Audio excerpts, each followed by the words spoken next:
Hi everyone! I'm here at the Ayala Station of MRT in Makati City. In this video, I'm going to show you how to reach the Greenbelt Mall or the Greenbelt area by passing through SM Makati, then Glorietta Mall, then the landmark, and then Greenbelt itself. We will do that without ever crossing the street, passing through the internal bridgeways within each mall so that you know exactly where to go and not get lost, especially if you're new here. Let's go!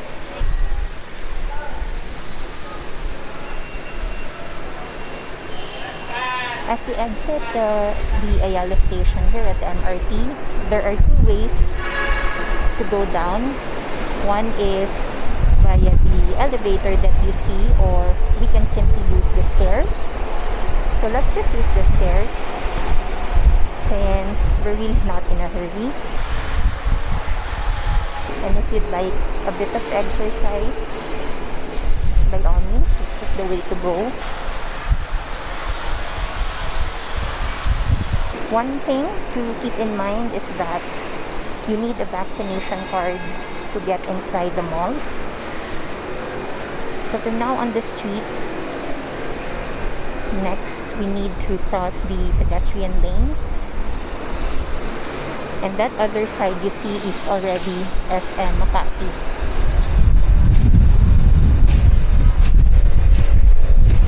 It's a bright day out this 20th of February at 1:57 p.m.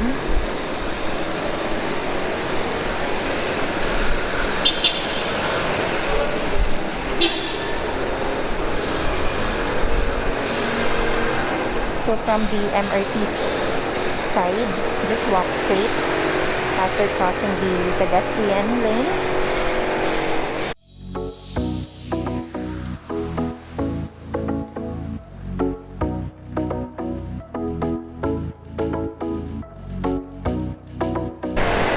And right now we can see the entrance to your left. Let me go inside and then I'll get back to you. Okay, I'm in. And this is where we're coming from.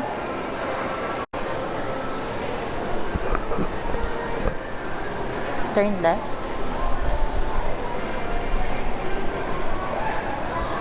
So this is the beauty section that you'll be seeing, or you'll be passing through here at SM Makati. We need to make our way out of here, going to the main mall.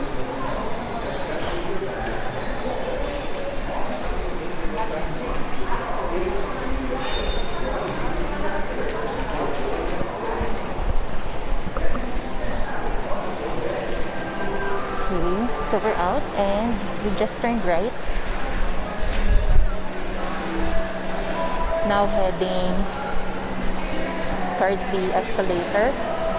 So this is level 2, the fashion section of the department store.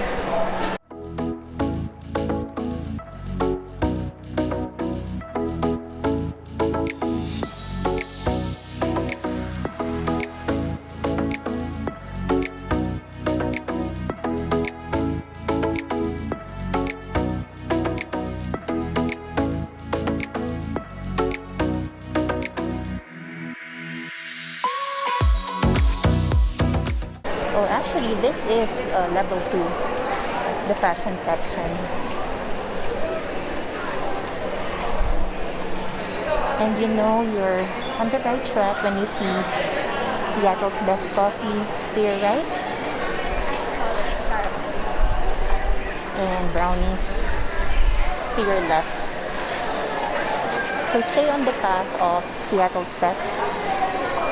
As you can see, there is now this entrance or exit point from here, and we've now arrived at the Glorietta Mall. From inside Glorietta Mall now, this is how the SM side would look like. So the SM logo is there to guide you as well in case you're confused. So what we need to do now is to go down the escalator again.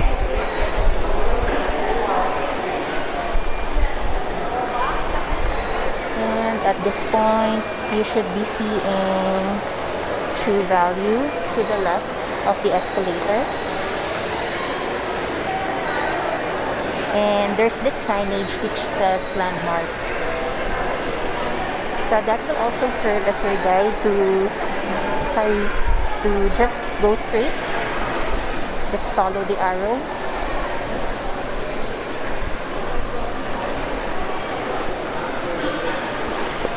However, if you want to stay here at Glorietta for a bit before moving on to Landmark, feel free to do so. If not, then let's get moving until we reach Landmark. A bit of a sightseeing, some weekend food bazaar here inside Glorietta. A lot of people out this Sunday afternoon. It's the last day of the weekend before most people go back to work again tomorrow, Monday. And also the SM superstores are on their last day of mall-wide sale today. Okay. So as we proceed, there's the stairs that you need to descend. And then just follow this path. Somewhere on the right, your landmark here by this time would be El Pollo Loco.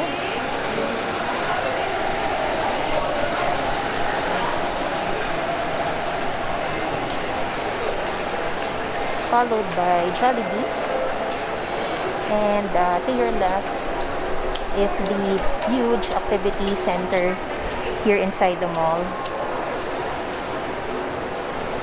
So right now there isn't any special activity, unlike in January during the celebration of the Chinese New Year. So we'll just keep walking.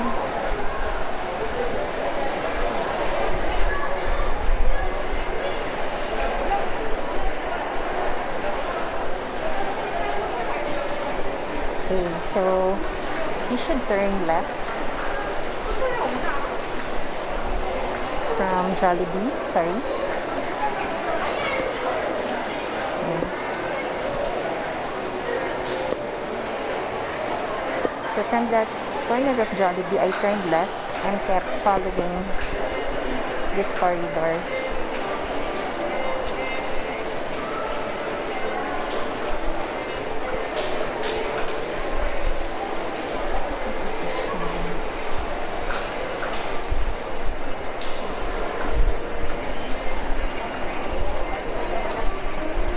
So you can now see McDonald's on the right, and this is where we need to go next. Turn at the corner of McDonald's.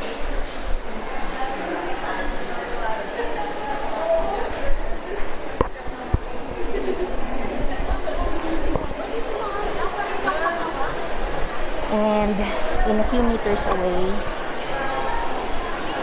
we will be arriving at the landmark, Makati. This part of Glorietta is already Glorietta 3.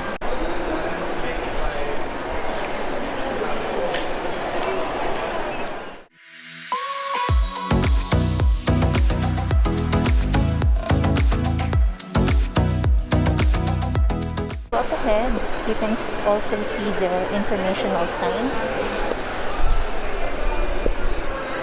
confirming that we're on the right direction going to the landmark. And yes, we are here.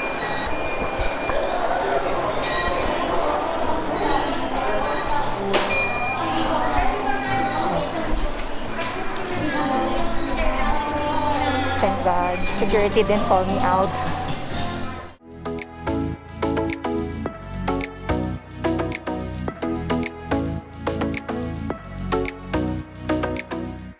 in any case, we've made it. Yay! From here, you will see Owndays coming from the Glorietta side. Follow the path. But I'll turn here instead because there are many people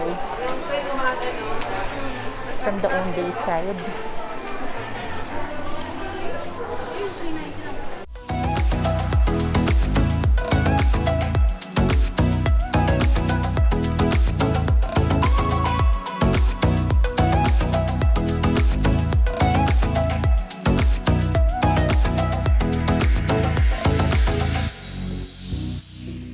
Try to walk straight so that you don't get confused.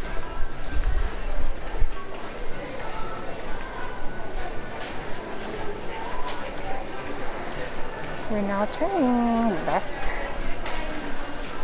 I don't like passing by a lot of people, to be honest.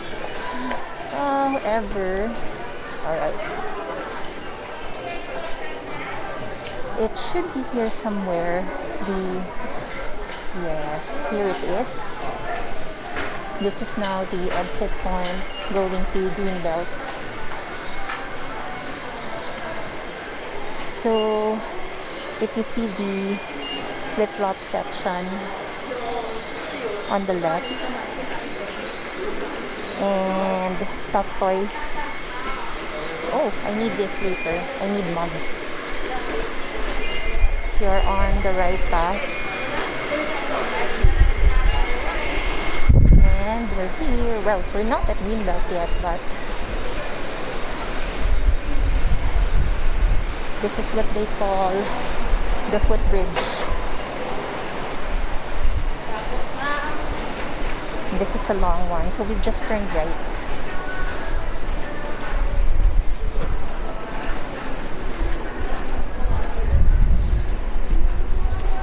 This is kind of fun, almost. It brings back memories when I was working here.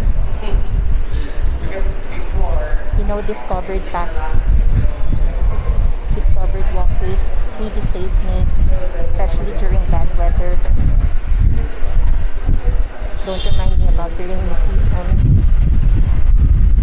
But did that really help me avoid crossing the street? So before we head in, here's a street view. This is along Makati Avenue.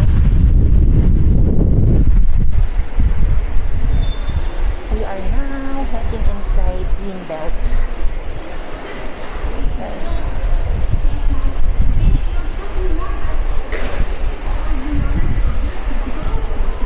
I turned right from the corner.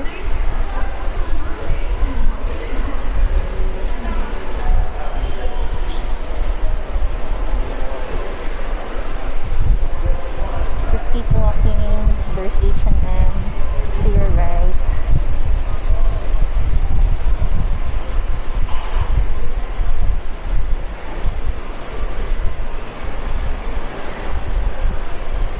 So by passing through these malls as well, you will forget about the time, and before you know it, you're already in the Legazpi Village side,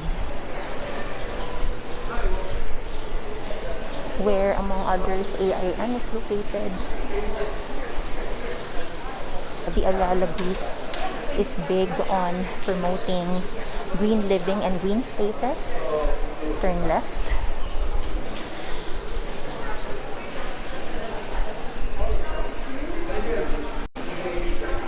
Let's have another look from this side. Yep, this is a better view.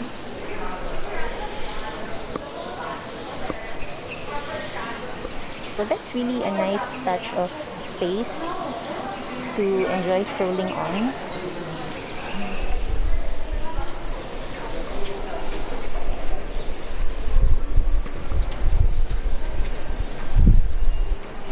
Otherwise, let's keep moving. Just keep walking straight.